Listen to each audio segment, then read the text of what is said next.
Good morning.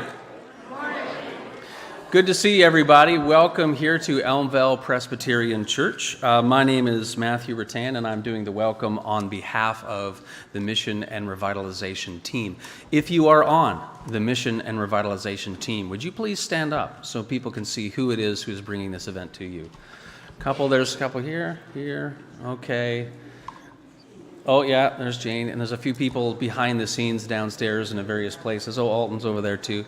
So this is really coming to you from them. And our event topic is creating a culture of care and support for those in our churches, for those with dementia and Alzheimer's. So this is an important topic, but my sense is it's probably personal for many of us who have had people in our congregations and our families struggling with these types of realities. So we hope that this is really an informative and helpful and practically helpful event.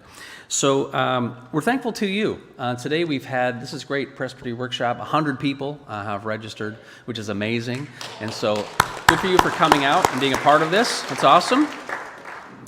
Dana Friesen, who we're about to hear from, I was telling her about the numbers, and she was just so personally encouraged because she's been through her own personal experiences. She's engaged in cross-Canada research. To see this many people interested and wanting to be proactive is really encouraging to her. So a few administrative notes before we get going. When you came in, you would have received a schedule. So we're going to try to stay on schedule.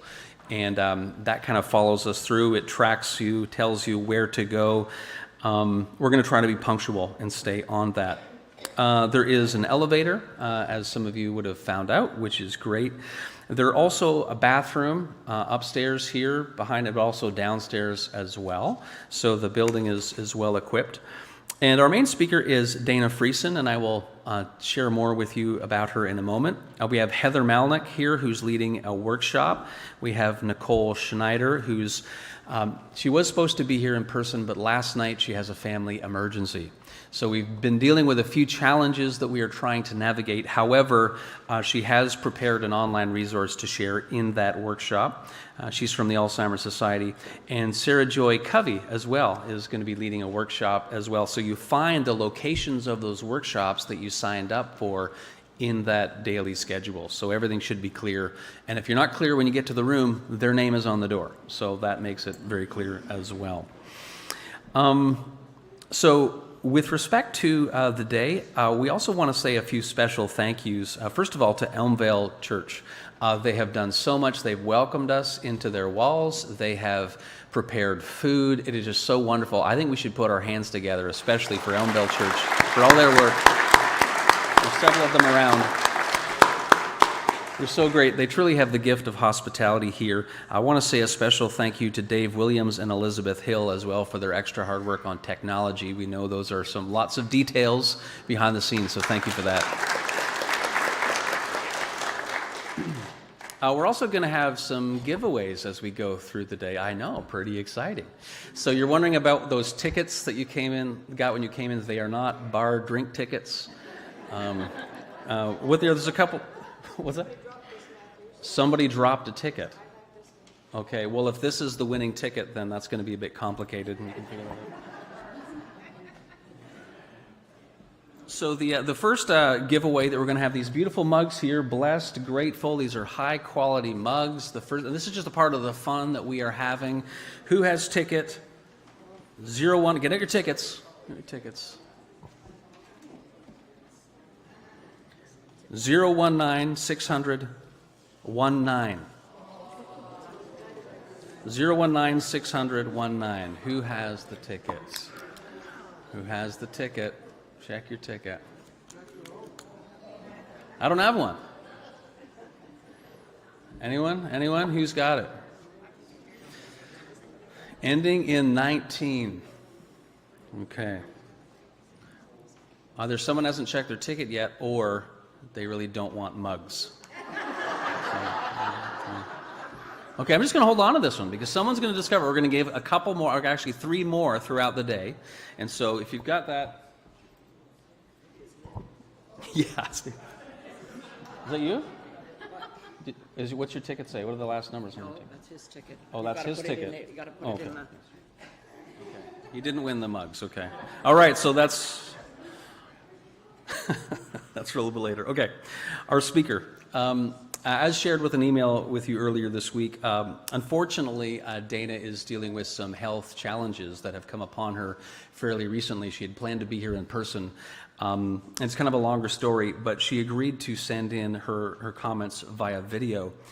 But the good news is that she's going to share with you some very important information, and also information that has statistics and these sorts of things. So if you're taking notes or you want to follow up with any of that, she has agreed to make available her written presentation. So if you want, you can send her a note and she will actually email it to you. So that is very gracious of her. And so on that schedule of events that you received when you came in, it has her email address there, and she's provided that so anyone can contact her. She's also willing to speak with anyone for follow-up items, maybe a point of clarity for something in her presentation or in her research or in her experience. And so send her a note and she's willing to have a conversation and schedule. So that's gracious of her as well. One of the first introductions we had to her was through Faith Today magazine, which is a national magazine, and she wrote an article. And we had sent it around to the presbytery previously.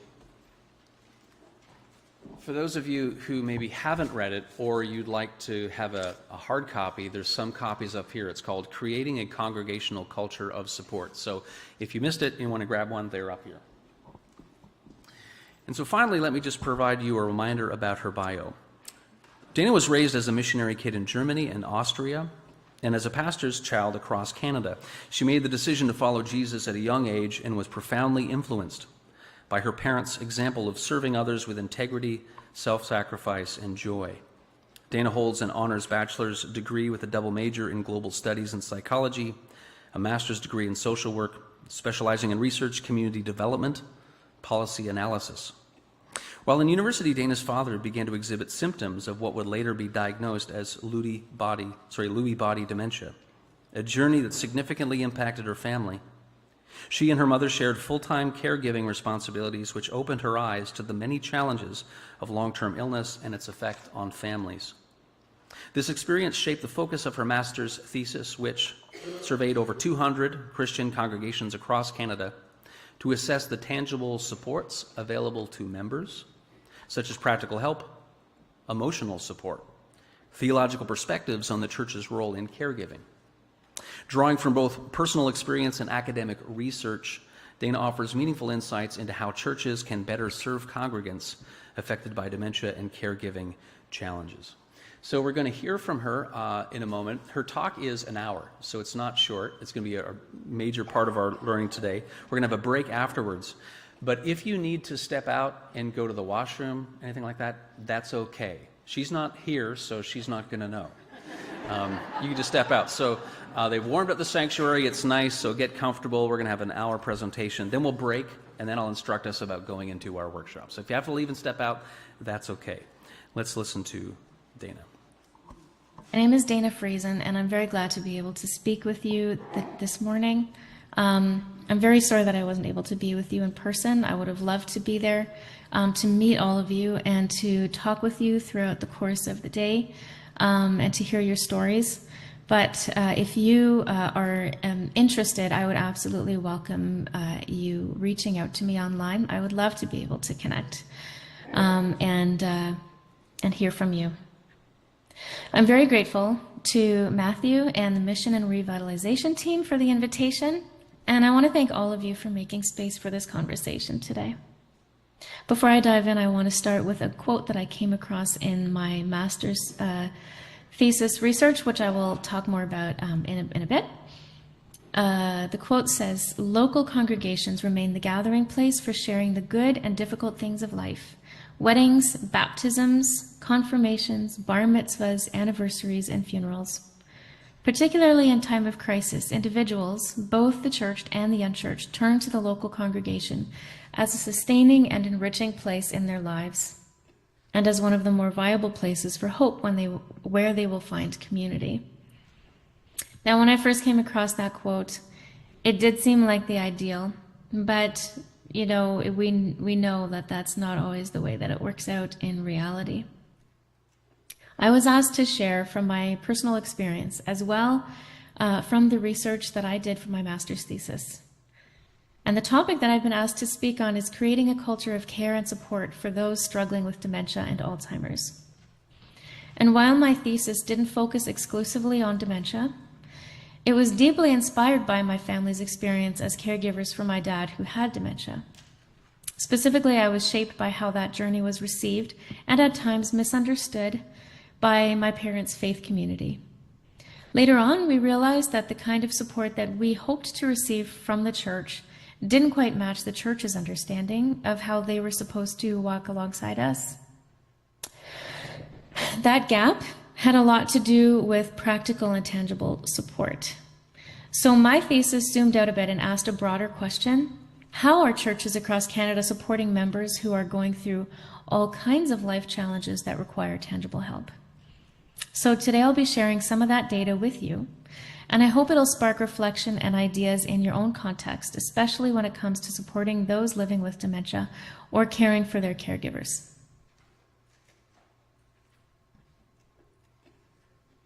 I want to start by sharing my own family's journey, especially what we experienced as my dad declined into dementia and how that affected our relationship with our church family. With our story, I hope to show how dementia journeys are extremely unique. They can unfold in unclear and unpredictable ways, and how that can quietly reshape relationships within a church, often before anyone realizes what's going on. And that is why I'm so grateful that this event is addressing the issue head on today. Then later, I'll turn to what I discovered in my master's thesis research about the churches that I surveyed and what they reported about their challenges and their strengths. So first, I want to introduce my dad, but not just who he became as dementia progressed, but also who he was at his core before illness entered the picture. He grew up on a farm in British Columbia in a Mennonite family where faith and music were both woven into everyday life. He was also an identical twin. The music was also a big part of the family. They all loved to sing.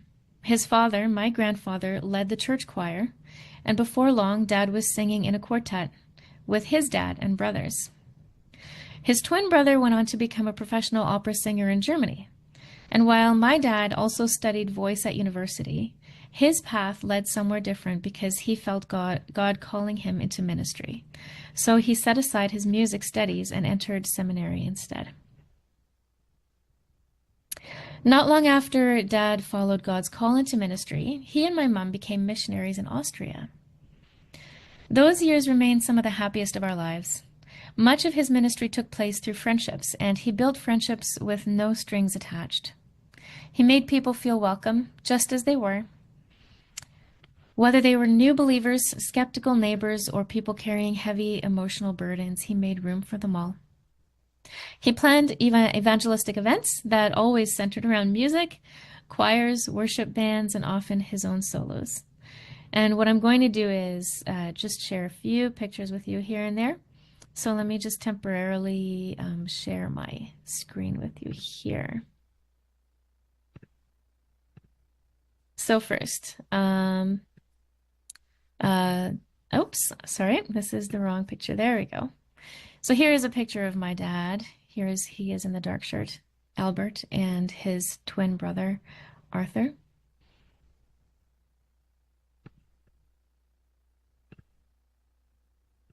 And let me find another one for you. This is now I'm not sure if this is showing correctly, so I'm just going to make sure I have the right picture on the screen. There we go. So here is a picture of my family in Austria. One of the things we did with the friends we made over there is we did a lot of hiking. As you can imagine, in the foothills of the Alps, hiking was a very popular pastime. And so let me make sure that I've got this right, and I will share another picture with you.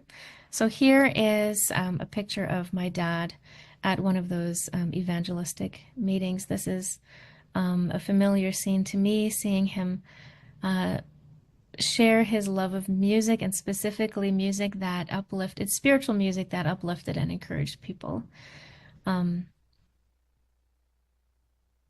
Yeah. Okay. Now, when it comes to the music, it wasn't about the performance for him. And music was always a way, as I mentioned, to connect hearts and open space for people to encounter God. Dad also embodied Romans 12:15, rejoice with those who rejoice and mourn with those who mourn. His heart seemed to be tied to the people he was ministering to, and he was willing to be with them at their side through everything they faced. He served joyfully in ways that were big and small. In Austria, we lived in a small village surrounded by other towns and villages. So, one of the examples of his service that we remember is for regular Bible studies. He offered anyone a ride who needed one. And what that entailed was driving to multiple villages around the region, picking people up, bringing them to the church, and then driving everyone home again at the end of the evening. And of course, his love for music never faded. At one point, while we were in Austria, he also co-wrote a worship song with someone in the church who was a new believer. One more way that he invited people into something deeper. Next, we came back to Canada, where my dad was a pastor at several churches in several provinces. Those years too hold some of our happiest memories. Dad was deeply dedicated to the people he served. His days were full of conversations over coffee, hospital visits, pastoral counseling, and meeting people where they were, spiritually and emotionally. He poured himself into worship ministry as well, singing in choirs or leading choirs, leading Sunday morning worship, and singing solos. And some of his favorite solos were actually songs by Steve Green. He was also fully present in moments of crisis. We remember Dad heading out late at night, often called away to help an individual or family in distress. He was always visibly concerned, never begrudging the interruption of his personal time. And he was fun-loving as well. One year at one of our annual church picnics, when I was in high school, a water fight broke out and the entire congregation joined in. Dad, of course, was in his element, and one of our favorite memories from that day is seeing one of our elders chasing Dad with a bucket of water and Dad laughing while trying to protect his hair. Next, Dad left the pastoral role and entered chaplaincy because he discovered that he actually had a real heart for senior ministry. Dad stepped away to become a chaplain at a nursing home in the Niagara region. At that time, I was still in high school, and I often waited for him after school so that we could head home together. I'd sit in the foyer where some of the residents would be gathered, and I'd watch him wrap up his day. I still remember one ordinary afternoon when he walked by an elderly lady in a wheelchair, and he paused just for a moment and said something that made her laugh and brought a smile to her face. And then he laughed along with her as he gently cupped her hand in his. This perfectly encapsulates who my dad was.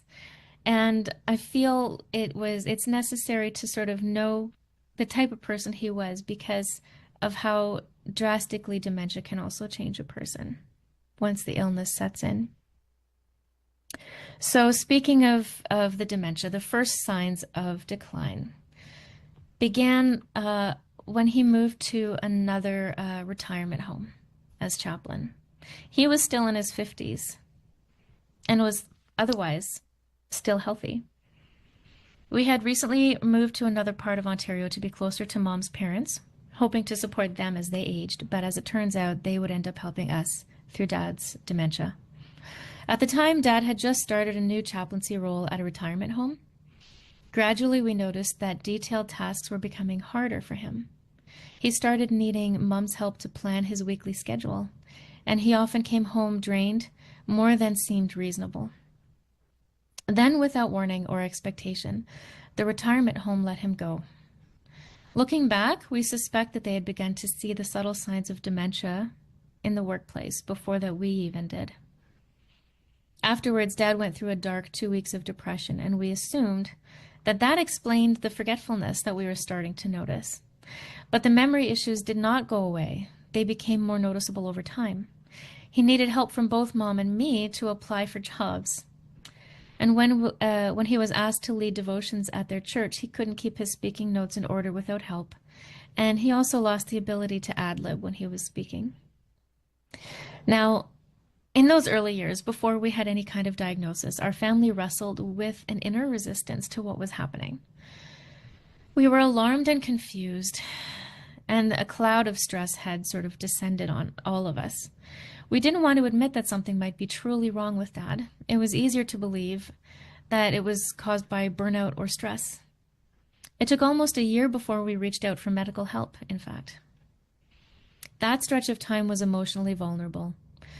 We were unsure, afraid, and still trying to protect our sense of normalcy.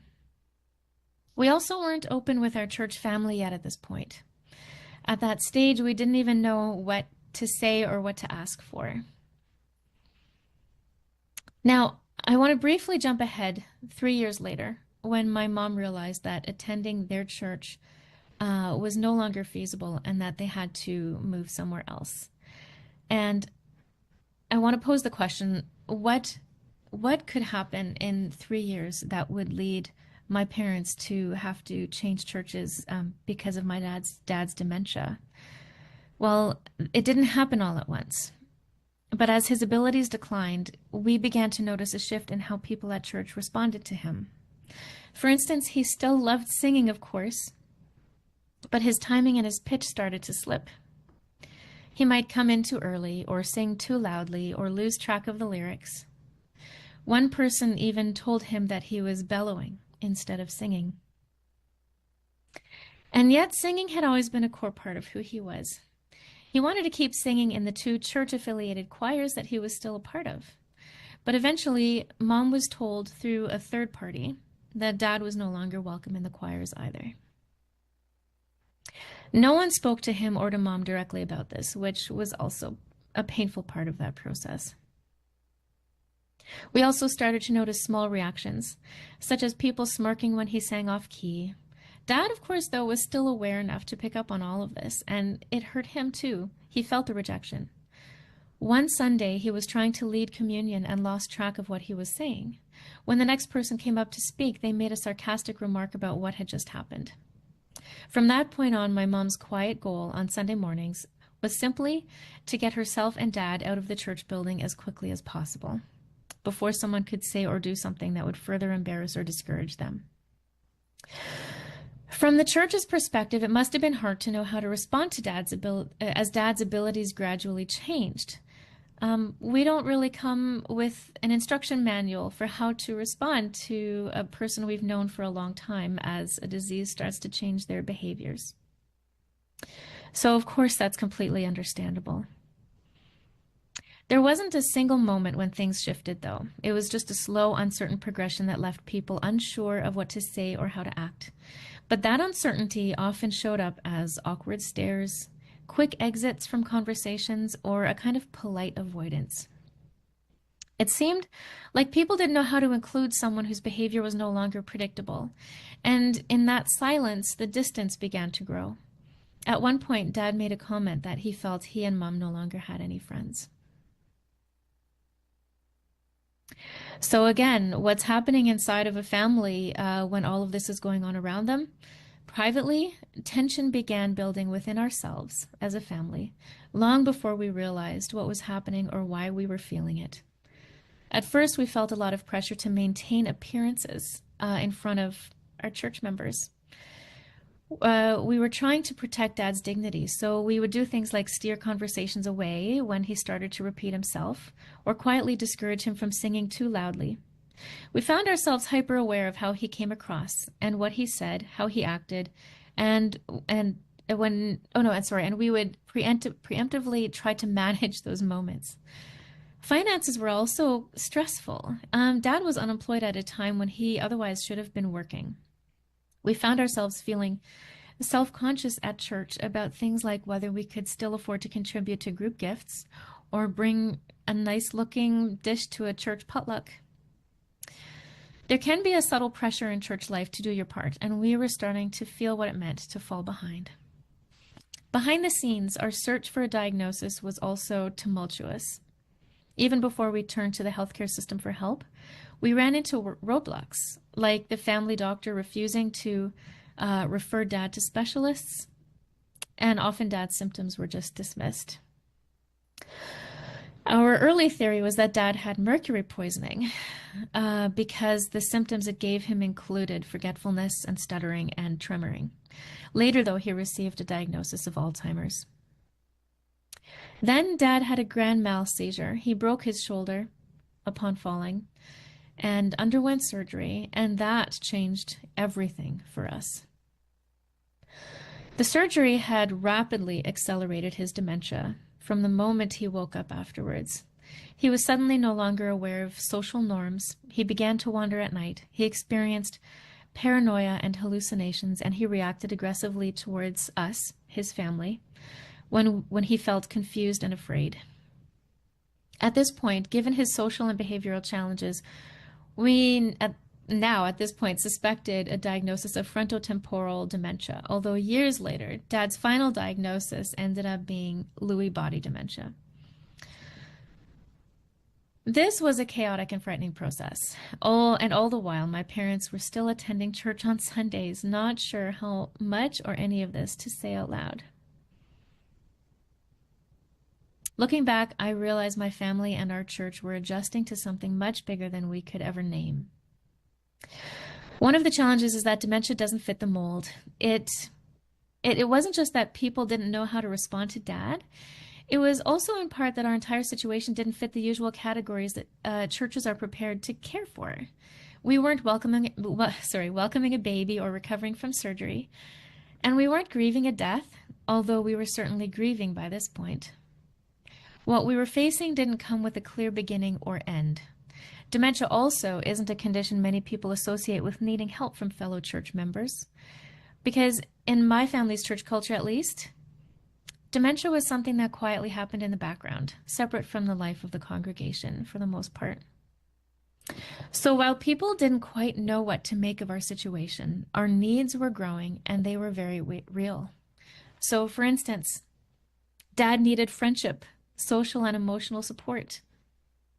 He also needed spiritual encouragement and the kind of conversations and prayer that made room for his new confusion and forgetfulness. He was very clingy during this stage as well, especially to my mom, which meant that Mom needed other people to spend time with him visiting so that she could do basic work that had to get done. She also needed really practical things like pre-cooked meals, help finding resources, and support with errands like getting groceries, because bringing Dad along for a lot of these things made the situation a lot harder, especially with his with his confusion and sometimes with his aggression. As time went on, Dad fell through the cracks of the social system as well.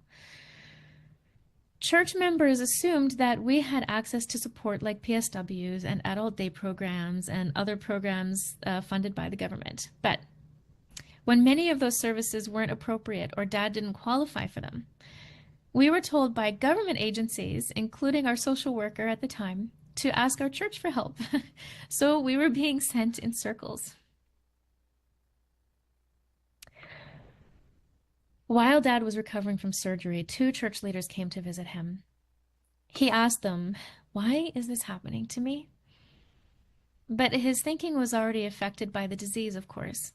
He couldn't fall back on his decades of ministry or theological training, and their responses didn't really speak to the grief or fear that he was feeling. They kind of assumed that his past experience in ministry should be able to answer all of his own questions.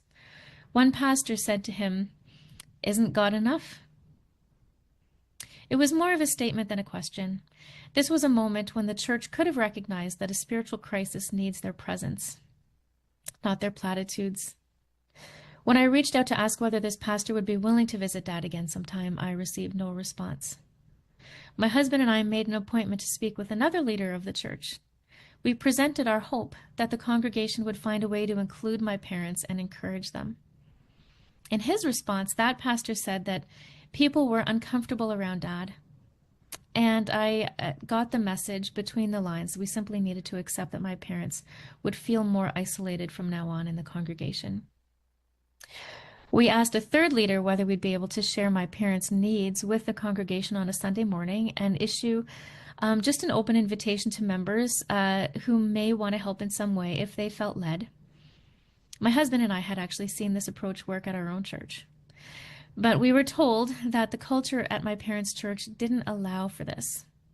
That left us isolated and disempowered the people who may have been willing to help. So what finally led to my parents leaving their church? The week before a major choir performance, my mom received word that Dad was no longer welcome to participate. She wanted to protect him from the confusion and the hurt, so she quietly chose not to attend church that Sunday. Instead, my husband and I invited them to visit the church that we had been attending. This church actually had experience welcoming people in uncomfortable or unexpected situations. So, when Dad sang the wrong words at the wrong time, no one seemed to notice. Some of the people here already knew my parents' story and greeted them with warmth and hugs. That morning left a mark on our family, and from then on, Mom and Dad began attending our church. After every service, people hugged them and prayed for them. People offered to bring meals. The church formed a small prayer team that met in my parents' home every few weeks. And a Bible study group welcomed them in as well, fully aware that Dad wouldn't be able to contribute like others could. Even though we still had needs that the church couldn't meet, like finding a safe place for Dad to stay during the day while Mom was at work, my parents still felt truly seen and supported. In other words, even small gestures like hugs and prayer, and simply not minding when someone behaves a little out of the ordinary at church, can have a profound impact. Eventually, Mom reached out to friends from their previous church for specific help, like taking Dad for a walk or out for coffee while she got some errands done. We realized we hadn't actually needed permission from their church leaders to do that all along. But still, the cultural difference between the two churches was striking. One didn't know what to do with someone who couldn't fit in anymore. The other one gave him space to belong as he was, even though they also didn't know how to respond to him all the time. So, just to summarize this part of the story, every individual's journey with dementia is different, and every caregiving journey is different. Ours is not typical, and every person's personality and the history and culture of their church is going to be a unique mix of factors that are going to make every situation different for everyone.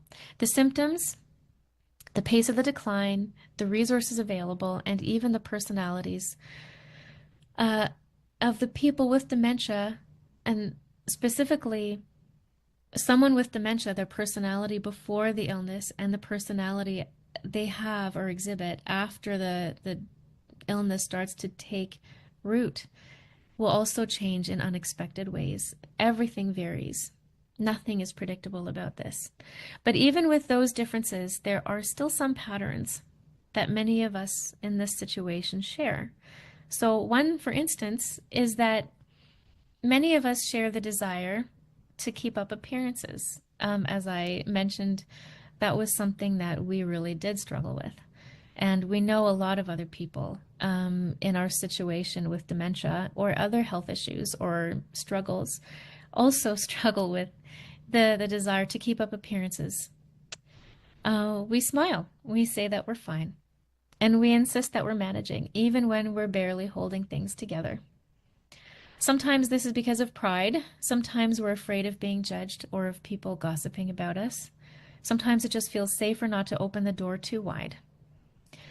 But the problem is that when families feel they have to quietly manage alone, for whatever reason, they miss out on the care and community the church is meant to offer. And the church also misses an opportunity to become more like Christ in how we love and serve one another. So I hope this section illustrates how our journeys can be very different, and yet we can still share a lot of common challenges in ways that we can help encourage each other on. So that brings us to the question, what exactly is the church's role supposed to be in a situation like this? What level of care and what length of involvement do we hope for from our church leaders and our congregation if a crisis hits? How are other churches dealing with situations like ours? These questions were on my mind when I was deciding on the thesis topic for my Master of Social Work. So I decided to survey leaders and administrators from English-speaking Christian churches across Canada to learn their experience with the topic of specifically tangible support. For my study, the concept of tangible support included practical support, such as acts of service, material support, in other words, gifts of different kinds, and social and emotional support. I wanted to understand both the strengths and the gaps in how churches supported people during difficult times. I also wanted to explore how church leaders think about the role of the church in providing that kind of help. What was their theology about this topic? I was very excited that over 200 church leaders from across the country took part, representing 27 different Christian denominations. What I found is that many churches are doing meaningful work, but there are also real challenges in making support consistent, accessible, and well communicated. A few quick points before I begin. I'm still working on making my research sound less academic and more conversational, so I want to thank you ahead of time for your patience as we wade through a few numbers and some topic lists. My hope is that the data tells a story and that the quotes help put a human face on it. And lastly, while I can't fit all of my data into today's presentation, everything can be found in my thesis, which is also available online, and I'd be happy to provide that link to you. So, how do churches include their core beliefs about tangible ministry in their policies and budgets? That was one of the questions I asked church leaders. And their answer was about 69% said their beliefs were included in their mission or purpose statement or some other statement that they used in some of their services. And when it came to church budgets, around 74% that said that their beliefs influenced how money was spent.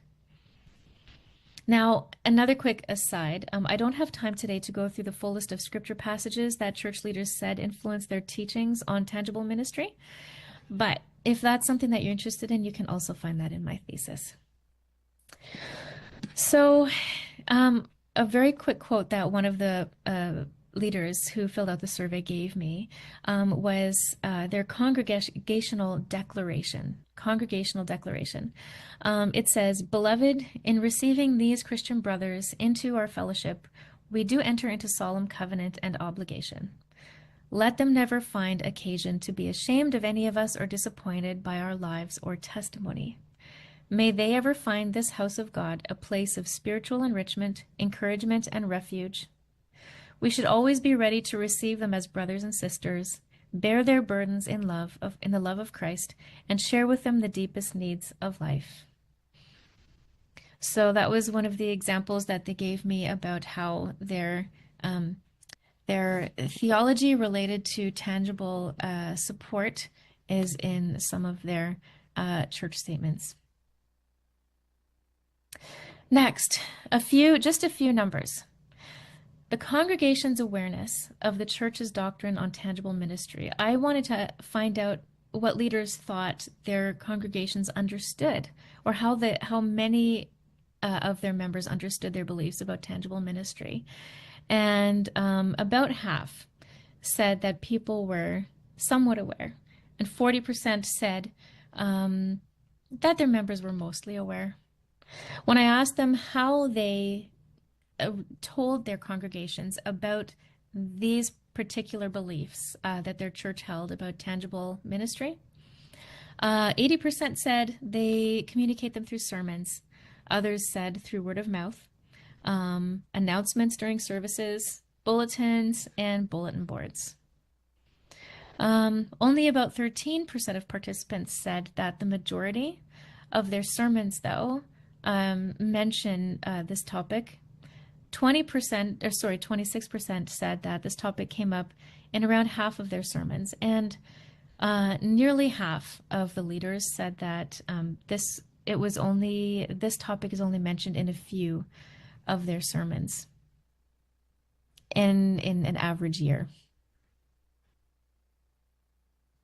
When I asked who took the lead in coordinating tangible supports through the church, the vast majority, which is probably not a surprise, 84% said that clergy and lay ministers took the lead in organizing and providing tangible support to church members.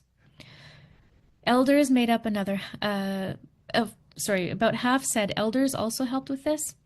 And then other respondents also said prayer teams and prayer chains. Deacons did a lot of tangible ministry, as well as cell groups and care groups and special committees and care teams. So a real quick recap.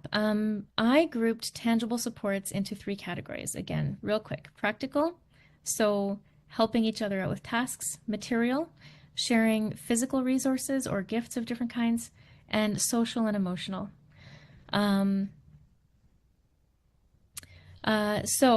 Starting with practical support, types of practical support that these churches provided to their members. Congregants had access to a range of practical help. The most common types were everyday kinds of support, like doing the dishes or running errands for someone in need, doing renovations and repairs or relocation assistance, things like transportation to appointments, and helping with things like filling out forms or paperwork. Because my own family went through a pretty long season of needing support, I was especially interested in how long churches typically offered practical help. And I'm going to show you a data table here. Let me share the screen with you again. Let's see.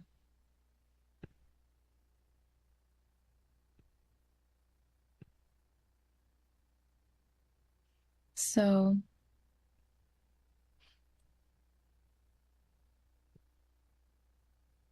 okay.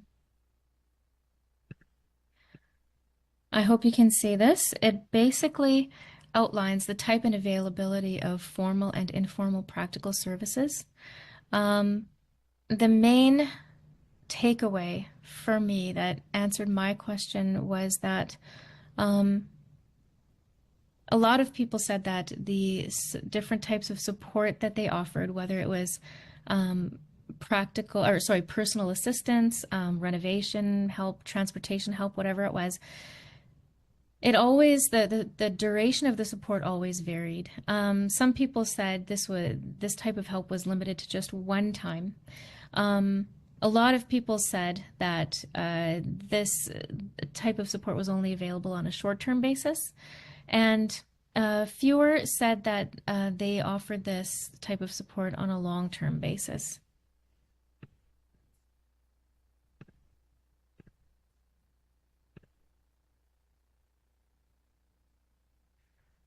So, types of material support. So the types of gifts that people were giving each other, or tangible resources.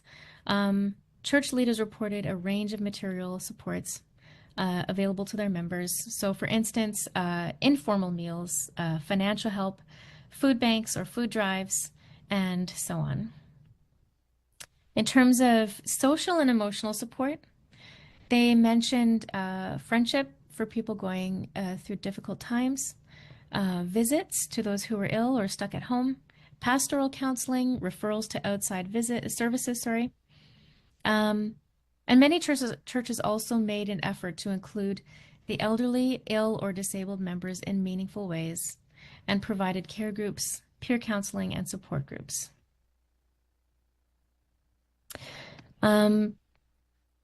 I'm going to have to skip over some of these numbers and get to some of our quotes here.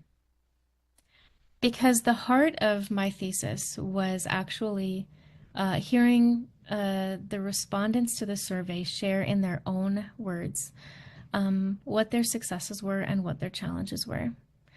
So after looking through their answers, I found 4 main areas that they talked about that were where they expressed both needs and strengths. The first is values, things like attitudes and beliefs and stereotypes in their congregations. The next is process, the actual steps or systems used to create and deliver support. The next one was resources, so what was needed to actually make it all happen. And the last theme was tangible supports, the specific programs or services that churches offered. So, a quick note too. As I review this list with you of the gaps and strengths that people highlighted in the survey, consider them as prompts to help you reflect on whether these are already strengths in your faith community or whether they could be built up further. And again, as my time is limited, I won't be able to cover everything for you, but I would be happy to point you to my thesis or also give you my presentation notes, which have extra details. So the first area, I think, is probably the one that people talked about most, which is values. They expressed disappointment and a need for growth in terms of values in their congregation, but a lot of them also expressed a lot of strengths in this area. But I'm going to start with the gaps or the areas that people mentioned first in terms of the values that they wish their congregations were a little bit stronger in. Number one, greater interest in helping one another. As one participant put it, the issue in our congregation doesn't seem to be so much a lack of time, because we have mostly retired people, so much as a lack of desire or interest in others. When it comes to praying for others in the community, they show care and are active during the service. But many of our attendees stay on the periphery of involvement and choose to let others meet the needs practically. Another participant said, people's attitudes are hardened in their help for others, and it's difficult to offer support if there isn't strong commitment in the congregation. Another value that they mentioned in terms of a need was less individualism and self-absorption. One person put it this way: we tend to live in our own world, so caught up in struggling with our own problems and wrestling with time constraints that we have little vision of these needs of others and our ability to assist. Number three, less pride. This was brought up by a number of people. This showed up in two ways. Some people didn't want to ask for help because of pride, and others held back from offering help for the same reason. One person said it this way: at times, the personal pride or self-reliance of a person in need is the biggest challenge to overcome.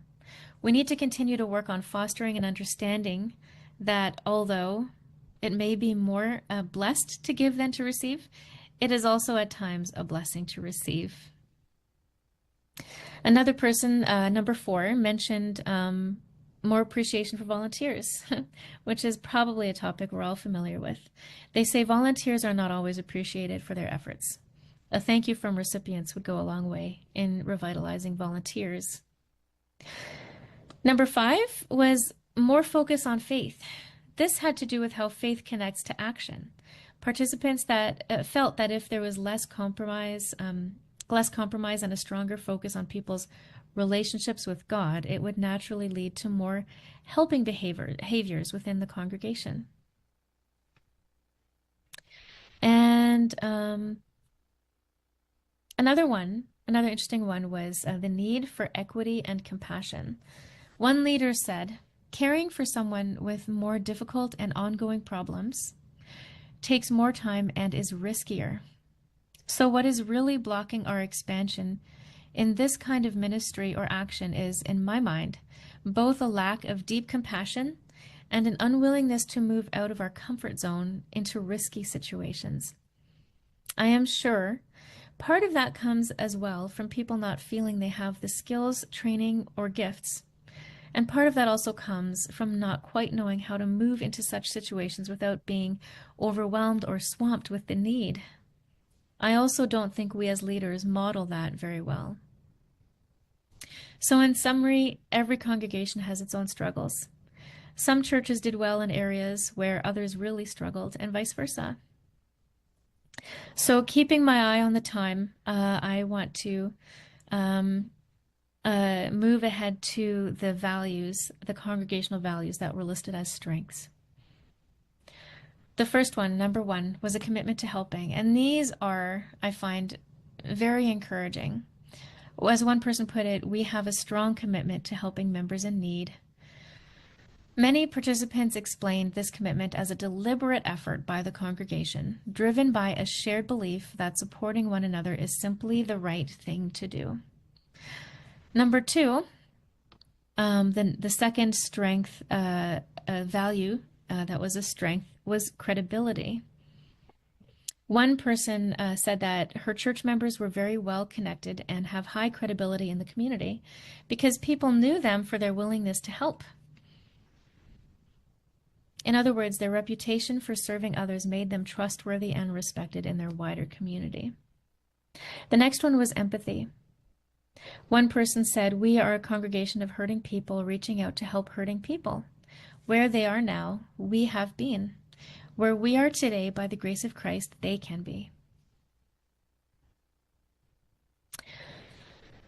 Another value that was expressed as a strength is genuine care. One participant shared an example from their congregation's experience. They said, "Our faith community is extremely compassionate and caring. Just recently, I watched as a male member of our church shaved a fellow member who had become too ill to do it for himself. Another member has personally paid for someone's electricity so she wouldn't be cut off. And this person and her family were not members of our church but had reached out to me for help. Members' drugs have been paid for when they fell between the cracks in the social system. Dentures have been purchased, fuel paid for, roofs shingled, drives to doctors and hospitals for treatment."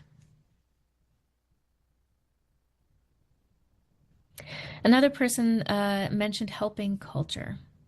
They say, "Over the years, we have fostered a culture of caring for each other and the wider community in which we find ourselves situated. This culture of caring means that congregants are sensitive to needs in the congregation and neighborhood and are conditioned to responding positively."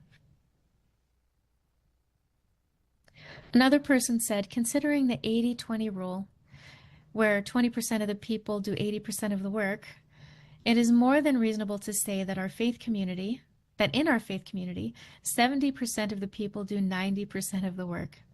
When help is needed for any task, people step forward to offer assistance in whatever way they are able." So I have three more overall categories, but I think for time purposes, I need to limit it to one more, which is also an important one. So in addition to values, this one was process.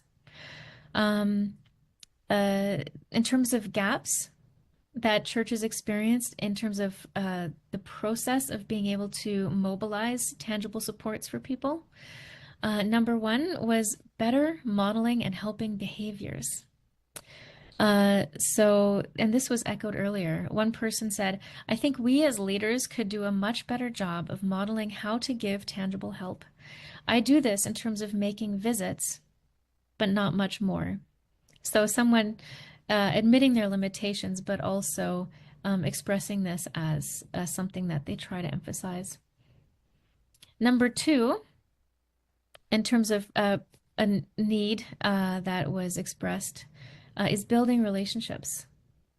One participant said that their church needed an increased sense of the congregation as a parish family, where they encounter each other and the visitor, rather than visiting primarily with those they know.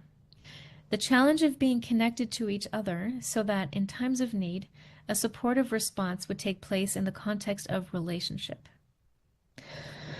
Another person wrote, "Sometimes I wish that it could be done more cross-generationally to help build up fellowship in a different dimension. That is, that older women assist younger families or younger mothers when they have newborns, for instance, and that the meals aren't just provided by other younger members in their peer group. Likewise, older individuals and couples who have needs generally get assistance from their peers or from their family members for rides, moving, shopping, etc. but it would be nice to see younger adults in the church also take some of this on as well.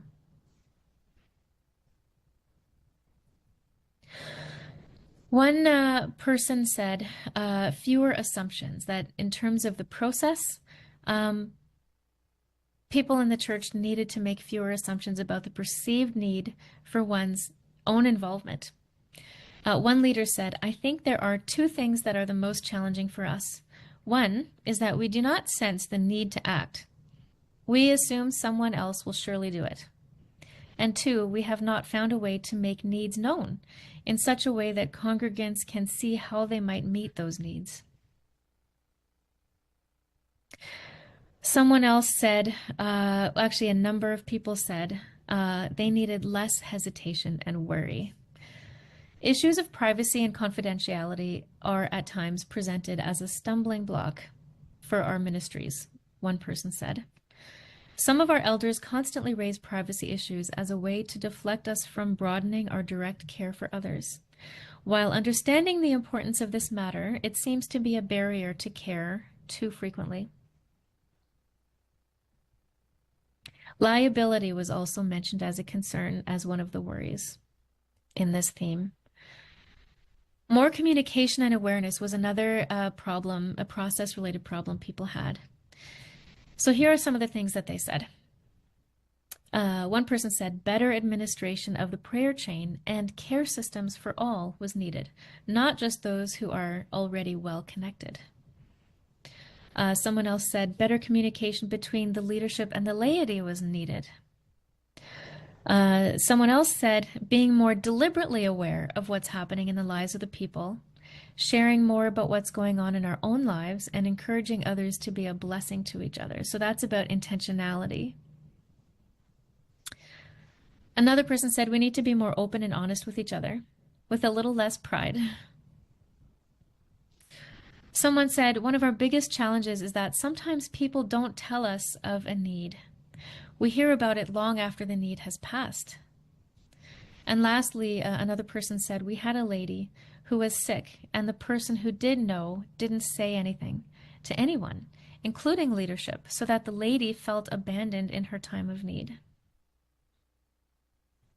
So, while some churches faced real challenges with the process of organizing and delivering tangible support to church members, like we've just heard, others described their strengths in this area. So, in terms of process-related strengths, number one, communication of existing needs. Respondents said, without gossiping, we keep each other informed of parishioners' needs. Another one said, we have an opportunity for group and informal sharing each week so that, excuse me, so that personal needs are pretty well known and dealt with. Excuse me. Number two was grassroots informal approach. In other words, the majority of tangible supports being coordinated by congregants who weren't in leadership positions. One participant highlighted grassroots informal help from neighbors as a key strength of their congregation. The third process-related strength that was mentioned by a number of people was leaders, and of course, the care and the help received by leaders. And that included people like pastors and elders, deacons, and committees.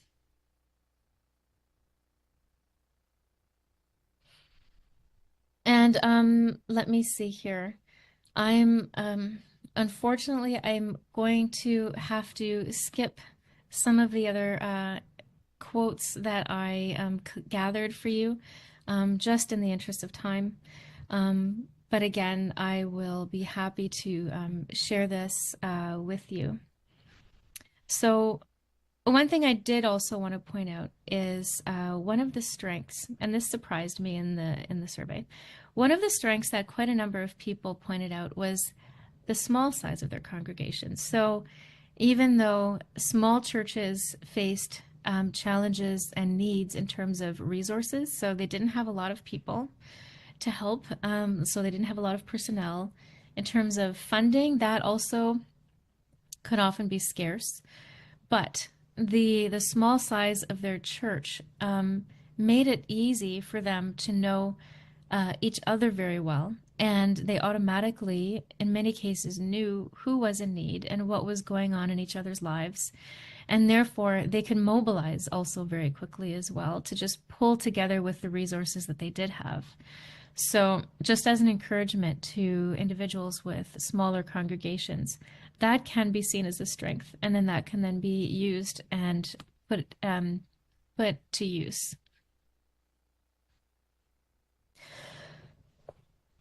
In terms of the benefits of focusing on tangible ministry, participants shared a variety of benefits that they saw from their congregation's tangible ministries. It's encouraging to see how some of these supports are making a real difference. And then, especially with regard to the topic of dementia and elder care, people mentioned things like the elderly, ill, and disabled, and other isolated congregants have been more included in congregational life because of the tangible supports that they offer. Another one that really also warmed my heart was that congregants in some churches were also even able to delay moving into a nursing home. Some of the other benefits of their tangible ministries where congregants are more committed to caring for each other. Congregants also received help that they would not have otherwise received. And in some cases, congregants' transition experiences went more smoothly than they would have otherwise. And of course, they mentioned other benefits as well, but those were the top ones. And I was really encouraged to see that 67% of the people who filled out the survey said that the elderly, ill, and disabled people had been included better. So these kinds of outcomes speak to the potential impact that thoughtful, practical ministry can have on people's everyday lives. How do we get there? Each church is unique. Moreover, each church also changes over time, which means new gaps will develop and new strengths will be discovered and new approaches will need to be developed. My belief is that the change starts with us, and at the risk of it sounding like a cliche, really, as followers of Christ, the question we face is, what kind of person am I, and what kind of person do I want to become? And then we extend that to our church families as well. Creating a culture of care and support for those living with dementia and Alzheimer's begins when church leaders and like-minded lay people come together and decide that this is a priority. What that looks like will vary widely from one church to another, depending on the size, location, demographics, and other factors. But I hope that some of the data I've shared here and the other data that I can share with you as well afterwards in print might help spark some of your brainstorming process. I really believe that when churches share their stories, it sparks new ideas in others, leading to experimentation, lessons learned, and a growing body of wisdom that can inspire even more communities of faith. Last year, I started sharing some of these stories when I interviewed leaders from 4 churches. And a few of their insights appeared in the May-June 2024 issue of Faith Today. But that article only scratched the surface, and I hope to share more of those conversations in the future. The good news is that we don't need perfect plans to begin. We just need people willing to try. And I believe that with small, faithful steps, your church can become part of the growing story of hope, dignity, and love for those walking through dementia and other difficult journeys. Thank you so much for listening and for caring about this. I hope today's insights have offered something practical, something thought-provoking, and maybe even something hopeful as you consider what it might look like to grow a culture of care in your own community. Thank you so much.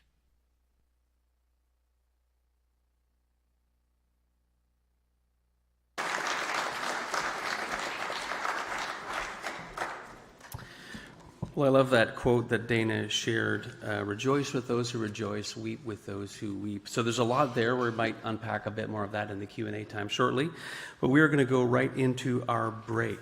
And you'll notice that the bathrooms up and downstairs, the workshops are going to start at 11:20. And so if you have any questions, I'll be up here, but let's move into our breaks, and you can maybe grab a coffee muffin if you need to, and we're going to move to the next part of our morning.